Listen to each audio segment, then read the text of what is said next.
stop. A family shop. Think Thayer. Come on, let's get rolling. Come on, let's get moving. Think Thayer.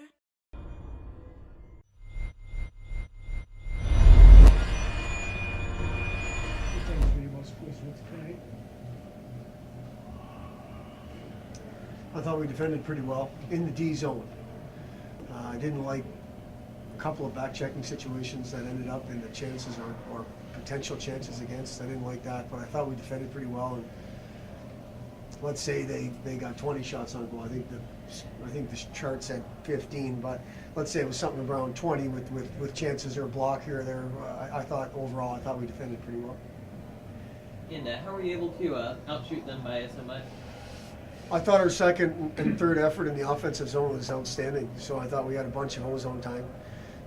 When you're doing that, you're limiting, obviously, the potential of them getting shots on net with us having puck possession and us playing in their zone. So I think it was that. I thought we did a decent job through the neutral zone of kind of clogging it up and making it difficult on them for the most part. There was obviously some situations where we didn't do that, but probably those couple things. O-zone time and then just clogging up the neutral zone and making it difficult on them to get into our zone. Looked like the guys had a concerted effort to not let what happened against Ohio State and Western in the third period not happen tonight. Yeah. What was?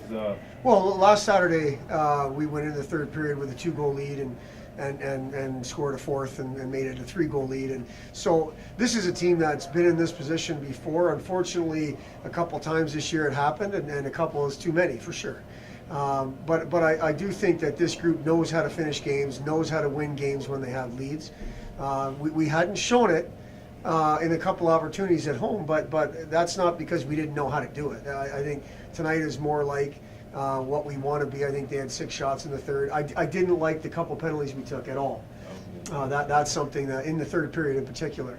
The penalty at the end of the second period that kind of carried over into the third, and then the penalty where you interfere with the goalie in a 4-1 game. There's just absolutely no reason for that.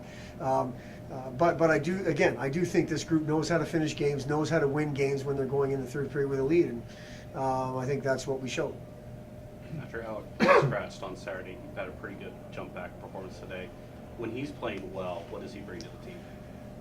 Alec had a great week of practice, and when you talk to a young guy who you don't know great and he's never really faced adversity, that's what I mean when I say I don't know him great. You kind of say you can go one of two ways. You can go the way of, well, how come I'm not in there and it's somebody else's fault? Or you can go the other way where I can play better, and obviously he took that route for the whole week. He brings poise, he brings hockey sense.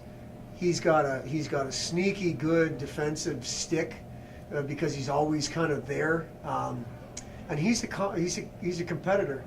Alec is a guy who has a chance to play hockey for a while if that's what he wants to do.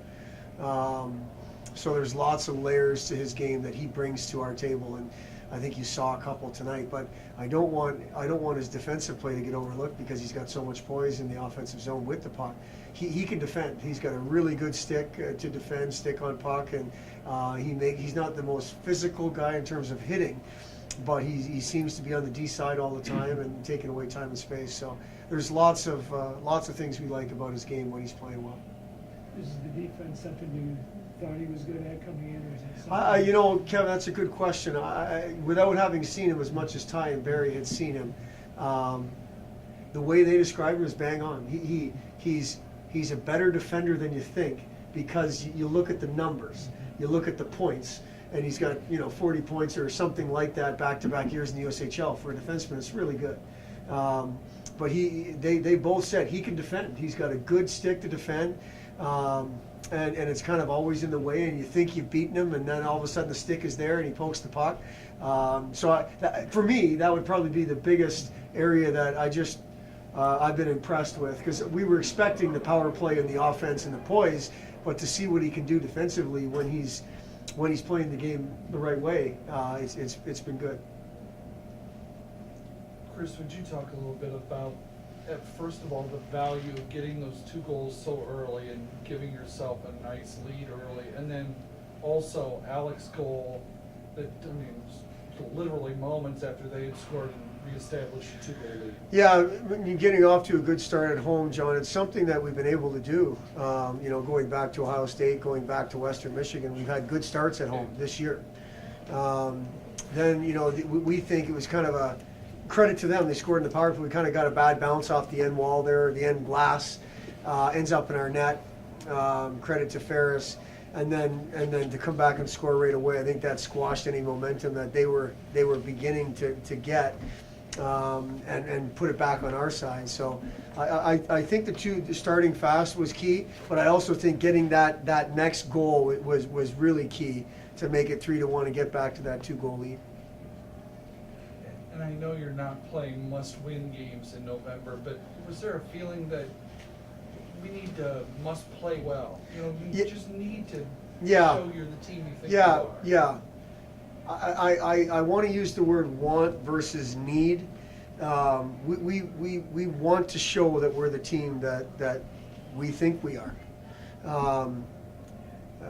By no means was anybody internally jumping ship. And again, last weekend was really good, and there was parts of the 2 weekends before that were really good. We kind of get skewed because those 2 Saturday nights on the road were so bad in terms of the score. It's just not who we are.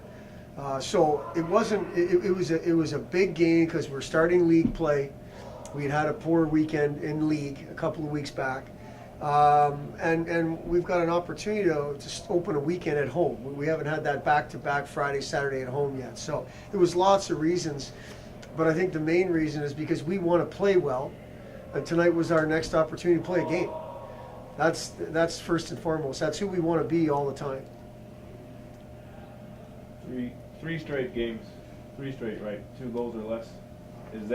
That is more who you are. As at least that's what I've seen over the time you've been here. 100%. As opposed to the 6 goals at Ohio State, 100%. the 8 goals at Western. Have you turned the corner? Well, I can tell you that what I like in the last 3 games is we've been somewhere between, let's just say somewhere around 20 shots every game, okay? If we're giving up 20 shots a game, that's going to be difficult for people to score more than 3 goals. One of our objectives is 3 goals or less. Is less than 3 goals. And we feel like if we're giving up less than 3 goals, we're giving ourselves a pretty good chance to win that game. The last 3 games, as you said, when you go, obviously the overtime matters, but 60-60-60, it's 1 goal, 1 goal, 1 goal. And that to us is more of like who we are. We don't think we're a 6 goals against team. We think defending is a decision. And we know we have goaltending that is better than a couple of those outcomes. Even those 2 games here, it was, I think, 5 each night. It was 4-4 and over, 4-4 tie with Western, and then 5 against Ohio State. That's not who we are either. So I think the last 3 games from a defensive standpoint is a little bit more what we've grown accustomed to, because we work on it a bunch. And Chris Nell, it looks like he's getting that form back that we've all become accustomed to. To go along with that, you also have killed penalties better the last 3 games than you have had the 4 games before that. I would agree with that. Now, when your goaltender is your best penalty killer, you're in a good spot. So that goes hand in hand. Mm-hmm. Again, when I look at their 1 for 6 tonight, there was 2 penalties in particular. The end of the second and the interference on the goalie. Those are absolute penalties that we cannot take. We cannot take those penalties. So let's just say they're 1 for 4.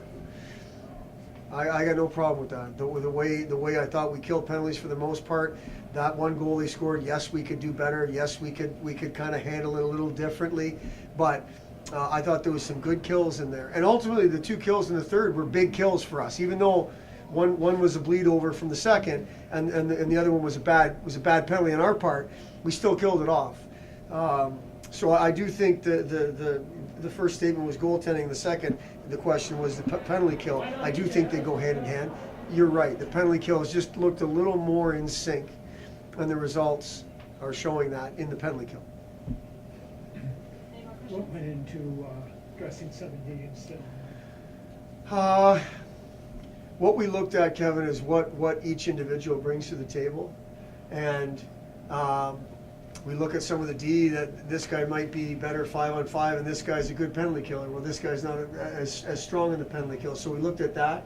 And then we also looked at, you know, I don't think it's mandatory that we dress 12 forwards. I think you still have to earn the lineup, and that's still a, you know, and sometimes it's a defenseman versus a forward. It looked like our D all had a good opportunity to play. I think the 11 forwards, that means you've got guys getting more ice time, but I thought for the most part we handled it fine. But what went into the decision was who's bringing the most to the table, and what does this guy do that maybe this guy doesn't, and it crossed over positions. It didn't matter forward to D. We were looking at special teams. We were just looking at what you've been bringing to the table as an individual and what impact we think you can make on tonight's game, and we thought this was the best lineup to go with. Given your talent and depth on defense, might 7D become the new norm? Well, I don't think it's that out of the realm of reality that you do it that way. I mean, everybody watches NHL hockey, and a bunch of teams will dress 7D and the 11 forwards with the TV timeouts and so on. Could it become a staple? I don't know, Kevin. I don't know. Today's game was based on the week of practice plus last week games, whatever, right? You come up with the lineup and you put the best team out there you think possible. We'll do the same thing tomorrow. If that looks like 11 and 7, then so be it. Thanks a lot. Thank you.